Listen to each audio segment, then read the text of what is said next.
Welcome back, I'm the Watch Nerd. On today's video, we're going to be talking about Rolex and why it's considered to be the king of watches. Now, I put king in a quote on the title of this video because I think there are other watches that are big contenders to Rolex.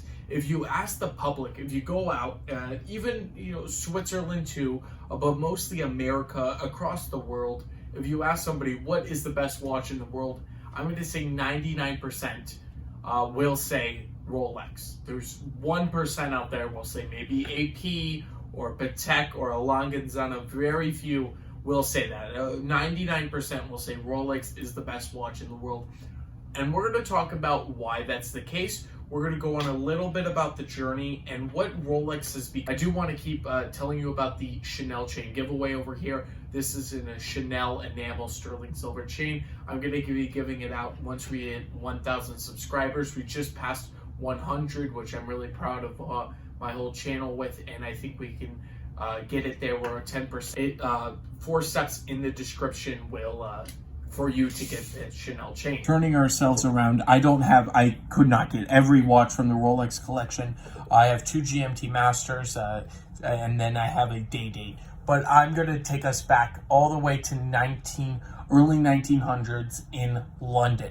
So when Hans Wilsdorf met Alfred Davis, they wanted to create a watch for a tool purpose. This was meant for men to start getting into it. A little bit bigger cases, oyster cases, and waterproof, and just a tool watch.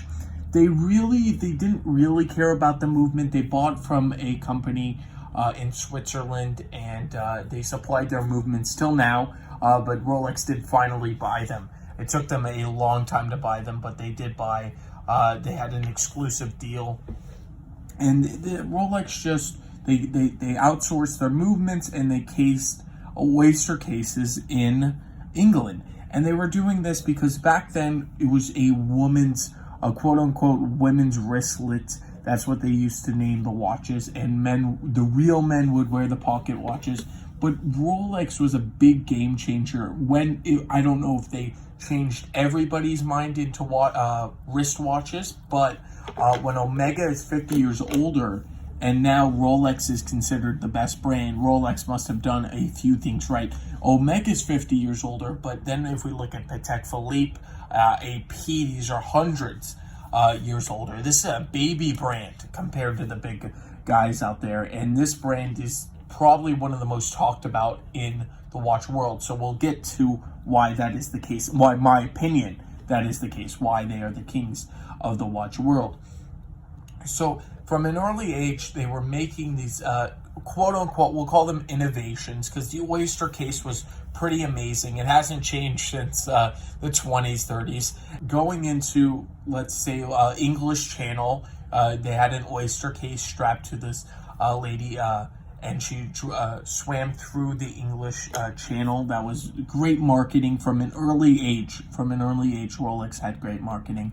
And then later on, we see them in the 40s giving watches to Winston Churchill. Now there's a debate if that was a marketing move, because they did say it was because he protected London, and it was a big thing that Switzerland, of course, Hans Wilsdorf was from England, but they moved their manufacturing to Switzerland. So Rolex gave Winston Churchill a solid gold date, just because there was no day date back then. This is 1945 when they came up with it. And everybody says it's the first watch to change the date at midnight. No, it is not the first watch to change the date at midnight. It is the first chronometer wristwatch, because all the other wristwatches were more towards the women's side at the time, and nobody ever bothered to go get it done. They are definitely not the first to do it but they're the first chronometer. That means plus or minus 2 seconds a day, which is fantastic, and you could take that any way you want. You could say, okay, they were the first to do it, to get it actually tested, so they deserve that rank, and you are completely valid to think that too. There's both ways to think about it, and they mastered the marketing though.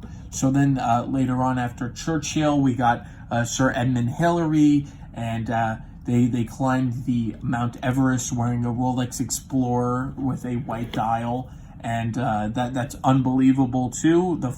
Imagine the marketing back then. The first people to climb Mount Everest were wearing a Rolex. Like that, that's great marketing. It's unbelievable for Rolex to get that too. So believe it or not, they actually took the watches back after, and it was just a lone watch basically for the climb. I thought that was pretty funny, but that's actually what happened. And they just kept coming out with innovation after innovation, and it was a very, very cool time during Rolex when they were doing this. Then after the 50s, we go into more towards an era where movies are picking them up. President too, and the Day Date came out in the 50s, and that bring on a new era of Rolex, the Day Date. It was more towards a luxury piece. It's solid gold. And this is what the 90s thought about Rolex. This is the 80s, 90s Rolex. This particular one is the most Rolex from the 80s. I think this is really what the 80s entailed with Rolex. This is oyster quartz, which makes it very much an 80s. That look, integrated 18 karat gold, diamonds. This is what people thought about Rolex in the 80s. You got to buy a Day Date. And if you couldn't afford a Day Date in the 80s, people bought just two-tone. That's what it was. That's what a Rolex was. If you talk to an older person that grew up in the 80s, or they were an adult in the 80s, and that's what they'll tell you, what a Rolex is. Diamonds and two-tone or gold, and that's what entails a Rolex. And to me, that's what it was for a long time. It carried into the 90s. You see it with Michael Jordan wearing platinum diamonds, and then something changed in collectors. Later 90s, 2000s, especially now, it picked up now, where people started realizing sports watches.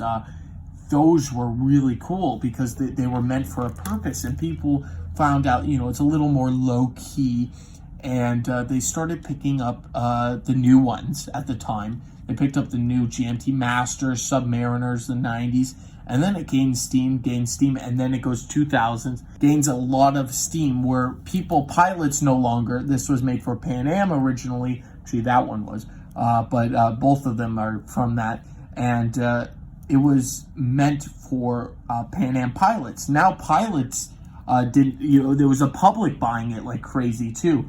And it wasn't just military people anymore. It was starting a new thing. Then we go to, Daytona's. It's gone crazy in price. Paul Newman's. Salesmen, it used to be like a death sentence for them to get a Paul Newman in their store. And now they're selling for, $500,000, something like that, depending on the dial, depending on the condition. That goes with everything. This is unbelievable too. The original GMTs, but the Daytona represents really what happened to Rolex.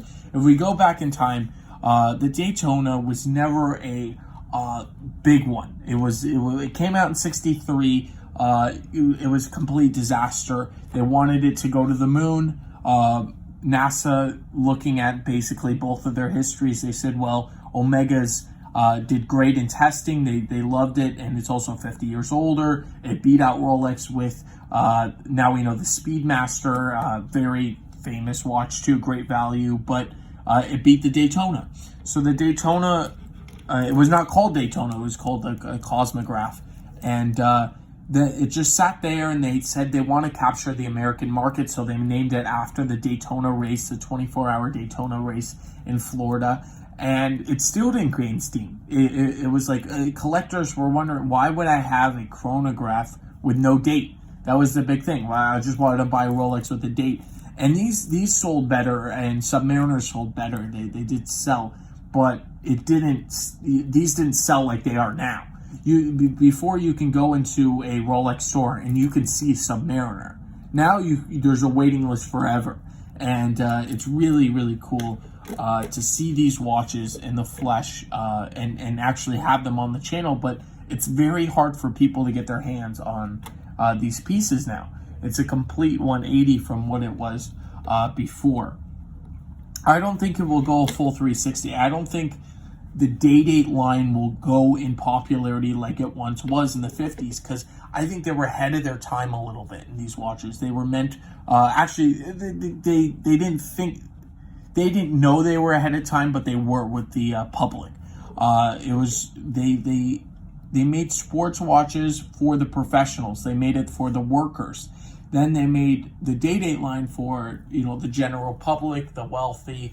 And back then it wasn't crazy, the Day Date line, like it is now. But the Day Date line is now sitting in stores. These used to be the ones that were selling. So it's complete 180 than it was.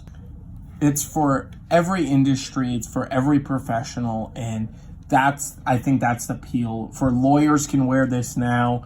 And suits people wear with Submariners. That's what's in the sports watch. Nobody really, I'm not saying nobody. I'm a huge Day Date fan too. I love the Day Date, great history.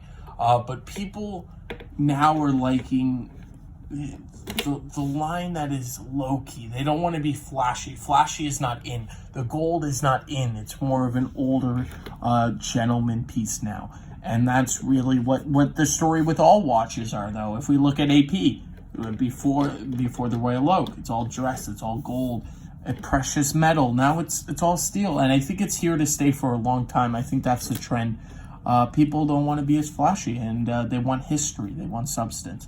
That's what I think. I'm one person, so if you want to go, everybody has their own opinion why they are considered the kings, but they've been there through the 20th century and now going through the 21st, and they're here to stay. There is no stopping the Rolex train. And everybody says a bubble. Here's what I think about the bubble. Honestly, I think there's a bubble in some areas. For instance, Daytona, new Daytona. I'm not going to get into vintage, but I'll just tell you, new Daytonas trading for double retail, not something I don't think will last. They're going to keep producing these Daytonas, especially the ceramic ones. And if you're going to buy Daytona, I say buy the previous generation. That is probably your best bet on that. And then they're not making them anymore. They're stainless steel, but it doesn't matter. The materials used, it's just not being made anymore. Also, Jubilee on a GMT Master.